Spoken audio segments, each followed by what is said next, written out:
Fruitger Arrow. Even if you don't know the name, you've definitely seen what it is. Unless you're 5 years old using your mommy's iPad, everyone on the internet has seen at least one of these images at some part of their lives. This aesthetic was the subhead of the great legion of advertising, media, and early 2000s backgrounds for PCs and consoles. With the spamming of bubbles, high-def color reflection, and futuristic texture, it took great control of most wallpapers before the 2010s. As you probably seen last week, I made a video expressing my mass load of frustration I had with current-day modernization, which eventually replaced Fruitger Arrow. Everything used to be filled with color and fun, and nowadays, it's a corporate glaze where everyone hates their lives. Thankfully, with this trend now being recognized by the general public, the color is now making a triumphant return to mainstream media. Growing up midway through the generation where Fruitger Arrow dominated most aesthetics, safe to say that it brings me a shred of happiness to see it return to the spotlight. In fact, it's become so mainstream as of recently that the Fruitger Arrow fanbase, which is a real thing by the way, compiled together a Fruitger family, highlighting all the genres and subgenres of the early 2000s aesthetic. With a total of 27 different forms of this subculture, I felt it was necessary to make a video on it explaining what each and every one of the aesthetics is like, and how it's different from all the others. It's practically the only reason why people remember Windows Vista, so we ought to give it the respect it deserves. Without further ado, let's dive right into it. Fruitger Arrow. Fruitger Arrow is a visual style from the early and mid-2000s to the early 2010s that dominated the media industry. Often seen in interfaces, product faces, and advertising, this form of aesthetic was most well known by its glossy texture, futuristic realism, and use of vibrant gradient colors. Fruitger Arrow is centralized by soft three-dimensional objects and the overuse of water in every image or video. Most of the images are surrounded by water, with some featuring bubbles and fish. Now where have I seen that one before? All these images had a massive reliance on saturation of the colors blue, green, and purple, as well as the use of reflected shapes. Think about what it would look like if you wore goggles underwater but raised the saturation to max level. That about sums it up.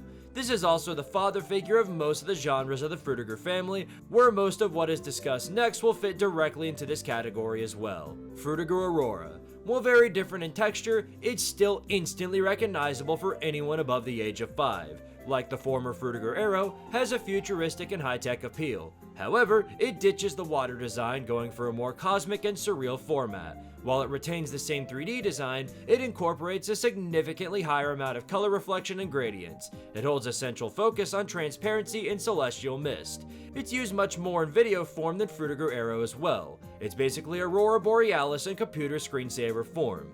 It's far more natural in its appearance, or as natural as you can be with a bunch of blue and green lights hovering in the air. Helvetica Aqua Arrow. Helvetica Aqua Arrow is a subgenre mixed with many different portions of Fruitger Arrow style. It supports a major focus on marine life, as in the name Aqua, shocking I know, it transforms it into its own Fruitger Arrow style. This form lives off the 3D format and the fish that surround it. Basically, Helvetica Aqua Arrow is Fruitger Arrow centralized around water and fish. Due to its childlike and colorful appearance, it's seen most in children's hospitals or toys, but it's also the central focus of the MacBook interface in the early 2000s. It's far more glossy than any of the others and can be easily confused with Fruitger Arrow itself. Regardless, this is easily the closest subgenre to its father figure. Bright tertiaries. This is another subgenre of Fruitger Arrow, but unlike the ones we've discussed already, this is practiced entirely in a lot of actual real-life aesthetics. It's based on the ideology of using bright, colorful imagery to make up an entire room or building. Hence the name, its color palette is made entirely up of tertiary colors, such as red-orange, yellow-green, blue-purple, you get the idea. In terms of branding, it's used for youthful and childlike styles most popular with clothing brands or digital technology. In terms of rooms, it was most common with schools or other educational backgrounds, specifically schools of younger grades because nobody in high school could give a rat's ass about that. Bright tertiaries can be categorized by interior or exterior walls or furniture with lots of bright colors that set up as a trap for ADHD kids. Technozen. Like bright tertiaries, it accounts for mainly realistic imagery or actual real-life photos. However, its central focus is based on minimalistic design and futuristic technological aesthetic. It is seen as a Japanese counterpart to Fruitger Arrow. where its images mainly reside from that specific location. Visually, it is directly inspired from early and mid-2000s Japanese technology and sets up as the major aesthetic in both real and fictional media in this time period. It's a major style in a lot of video games, such as most Nintendo DS games, as well as Cooking Mama, SimCity, and even Wii Sports and Wii Fit. Technozen sets up as a fusion of natural and digital features. It was set up as the major interface for multiple consoles through the early 2000s, including the Nintendo Wii and Xbox 360. Its color palette leaned heavily on light green colors, but many other colors fell into this interface at some point in time. It felt holographic in a way, like it was trying to be real in many cases, but just couldn't. That's why it fits so well in virtual reality. Fruitger Eco. Fruitger Eco is another direct subgenre of Fruitger Aero. It falls under the Helvetica Aqua Aero branch, where it only uses one specific part of the tree, but rather than focusing on water, Fruitger Eco is set on the complete opposite: land. Similar to its father figure, it's built around futuristic glossy imagery and soft lighting effects. Organic objects take a forefront here, such as leaves, trees, and floating planet Earths with nature all around it. Many of the images feature solar panels, wind turbines, and specific examples of biodiversity. As the name would suggest, eco is the major part of what this aesthetic is all about. Its central focus is on nature and a happy environment with no outside problems. It sets up as a subtle, not so subtle, eco-friendly advertisement. Basically, use renewable energy and we live in harmony is the message. There's no way this hasn't been used to advertise the Prius. At least, that's what I can think of. RCU. No, not the Royal Credit Union, but rather Renewable Corporate Utopia. Being right next to Fruitger Eco isn't just a coincidence. These two aesthetics are nearly identical in terms of aesthetic. As the wiki says, the best way to describe this would essentially just be Fruitger Eco if you took out the Fruitger. It's a combination of sleek minimalism with ecological efficiency. It is dominated by light green imagery and the use of leaves and trees on top or around buildings or conference rooms. RCU images are often found in books about the environment or biology. Its symbolism for the previous message being the high-tech energy utopia pending the use of renewable energy. It puts a focus on clean and minimalistic visuals meant to promote both energy efficiency and minimalization. They wouldn't know it at the time, but this late 2000s aesthetic would be one of the building blocks toward modernization, which in turn made everything suck. Can we talk about the irony of putting corporate and utopia in the same phrasing? High Clean Core. High Clean Core is an aesthetic entirely focused on clean environmentalism. What? Free of any sort of dirty feature. It's a form of Fruitger Aero which radiates purity and nothing more. In fact, this form of aesthetic is so clean that it almost makes it seem like it's a utopia of cleanliness. Almost all the photos of this aesthetic carry some sort of soapy or bubbly feature to them. They all use glossy and polished surfaces for it, and all of the color contrast blends together like bath water. Most of the texture is water or jelly-like in formation, wanting to symbolize the feeling of clean surfaces with germs that die instantly on contact. Like many of the other forms discussed, it features futuristic imagery in the form of ambient lighting and immaculately calming atmospheres. It's kinda like if you took a telescope to toothpaste and zoomed in as far as possible. It's what people think they'd see when they ate a Tide Pod. Skeuomorphism.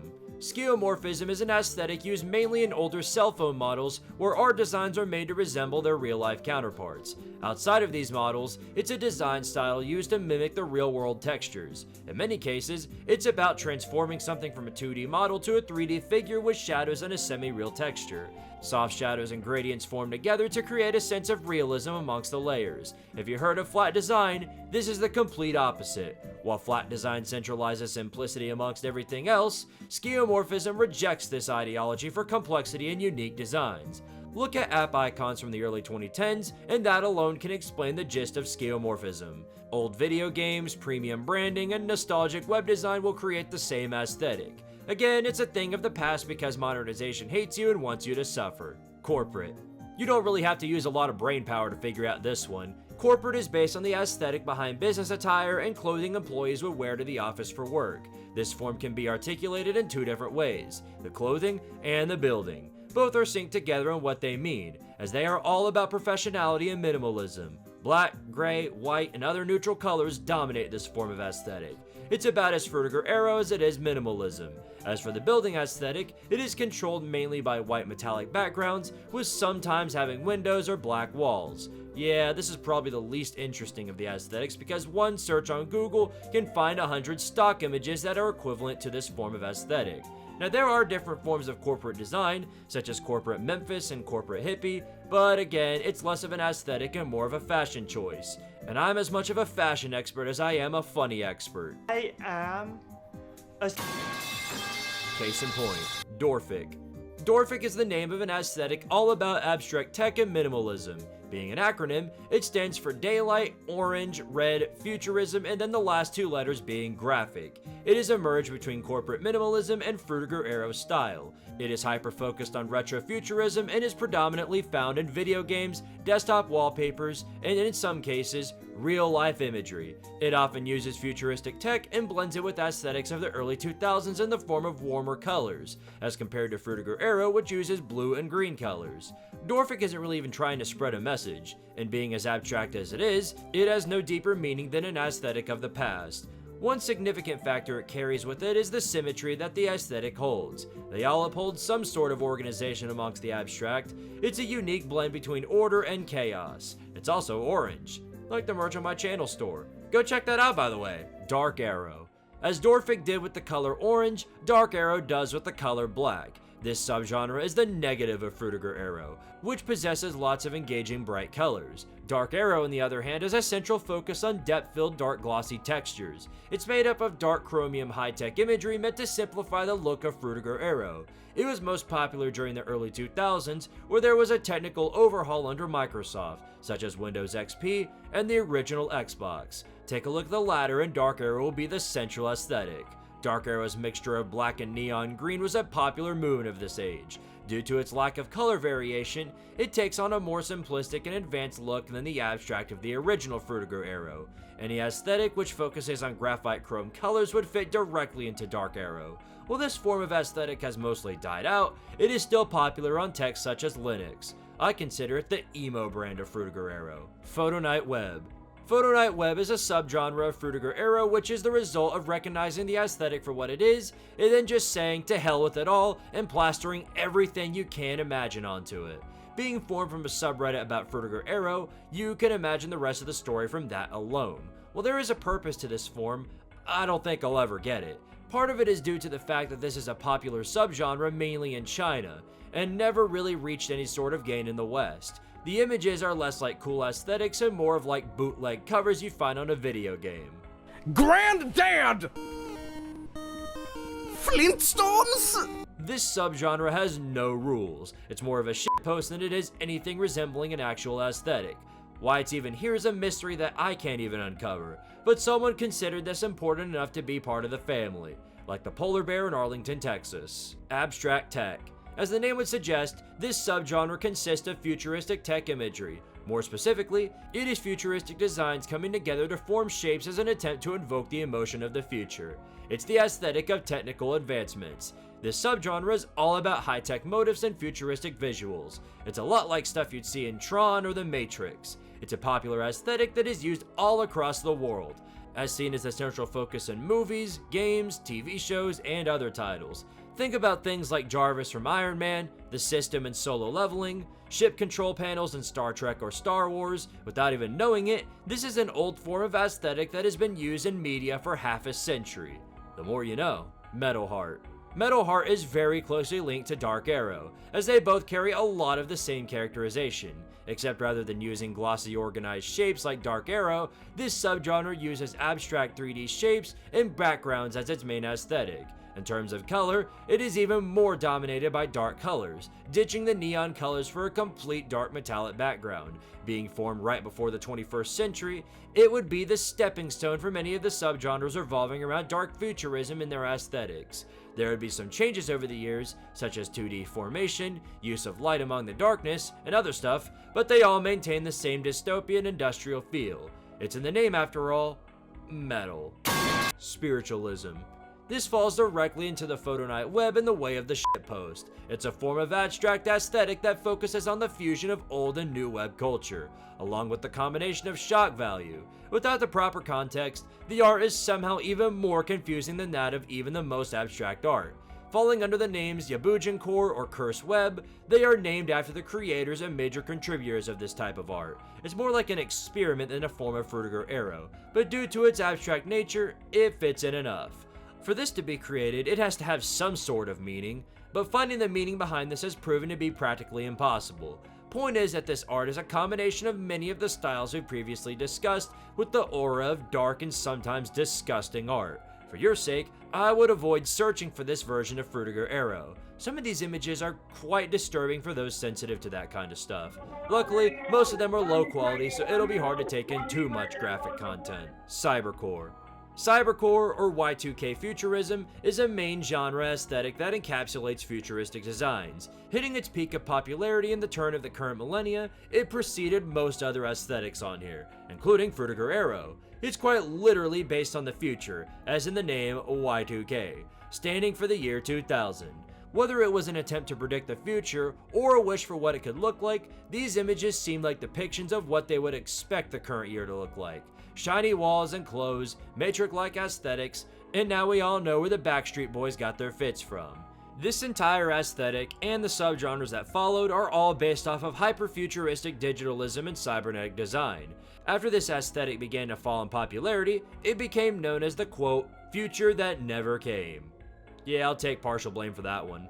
Though this aesthetic has fallen off, bits and pieces of it are seen in designs from today such as Vaporwave and Retrofuturism. Cyber Glacier. Cyber Glacier is a fusion of Cybercore and Fruitger Arrow that has a major focus on winter and ice rather than anything else. Its palette is dominated by icy colors and metallic silvers that give the same aesthetic that Y2K tries to propose.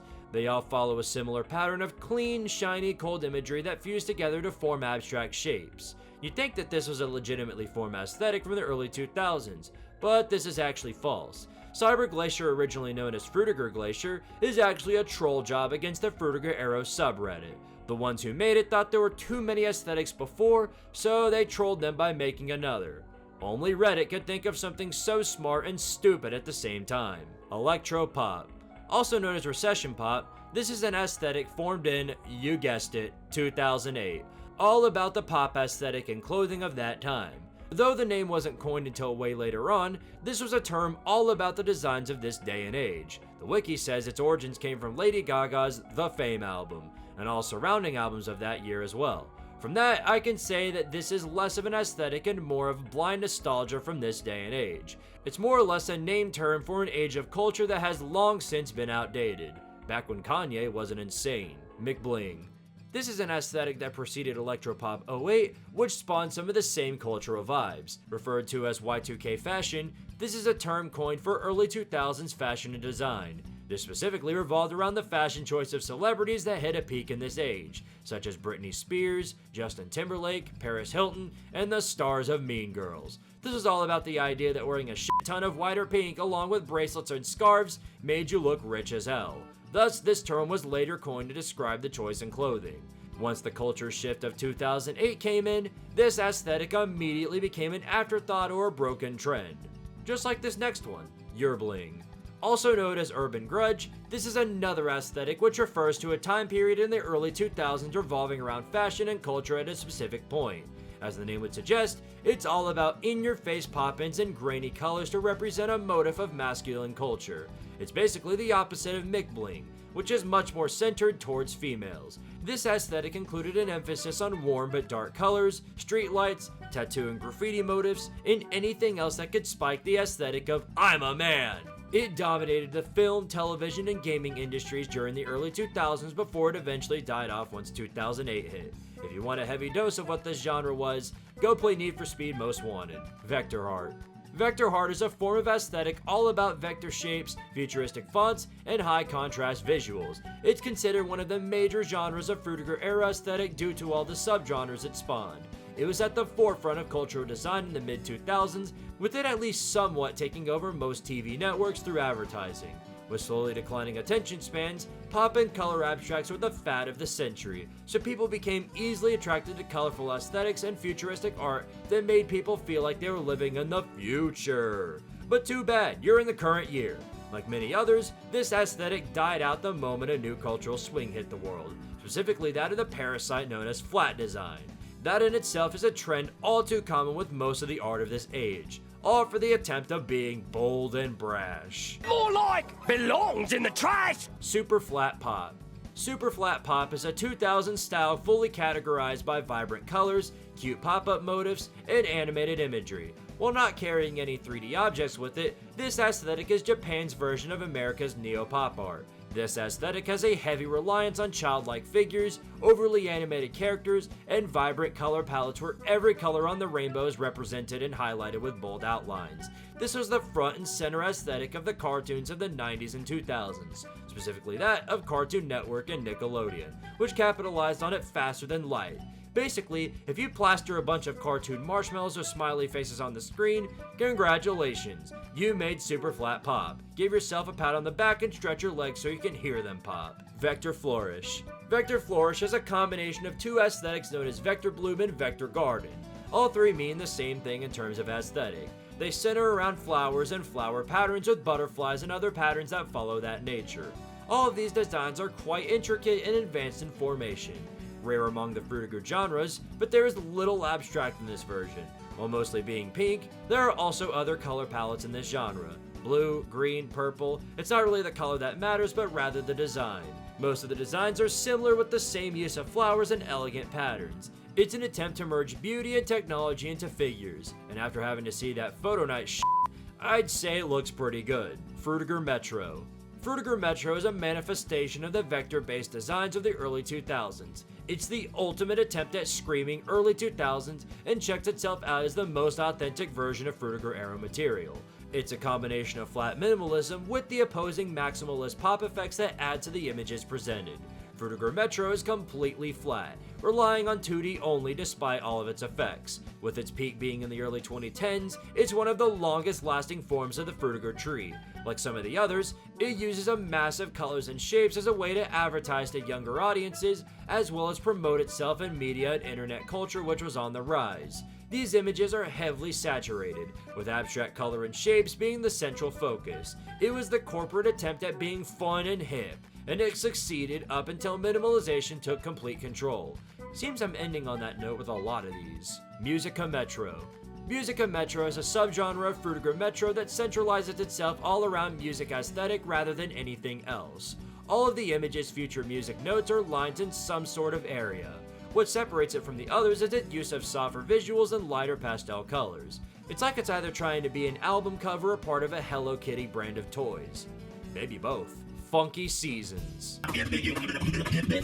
Known more as Four Colors, Funky Seasons is an aesthetic style centered around color contrast and bright color palettes. First seen through the Apple iPod campaign from 2004, this version of aesthetic is usually advertising that of 4 different colors at a time. Stunning, I know. The Funky Seasons part comes from the 4 seasons of the year and their corresponding colors according to Japan. Orange for autumn, blue for winter, pink for spring, and green for summer. These 4 colors, while not always being the central focus, are usually the 4 that are seen in this version of aesthetic. This was mainly dominant in advertising or for specific company logos. Windows in the 2000 is the immediate one that comes to mind. You know, the one before it got changed to all blue for gits and shiggles? 4 colors is still an advertising tool used in Japan, but has completely died out in the US. Well, if that's all the aesthetics of the Fruitger family, I'm sure there's more that weren't included, but they are either troll jobs unworthy of this tree, or so obsolete that only 8 people know it even exists. Kinda like this channel. Speaking of which, thanks for watching this, by the way. If you like what you saw, consider subbing up to the channel for whatever creation I make next. Until then, thank you for watching, and power to Tardaria.